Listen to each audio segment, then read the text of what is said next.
عزیز.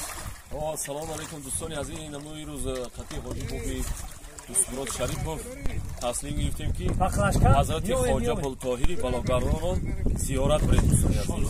در همه شما متوجه این از کشیده میشینیم سفر میکنیم.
دوستان عزیز در اینجا اینا بینید مال و حالا مقصد در اینجا ما خوش دوران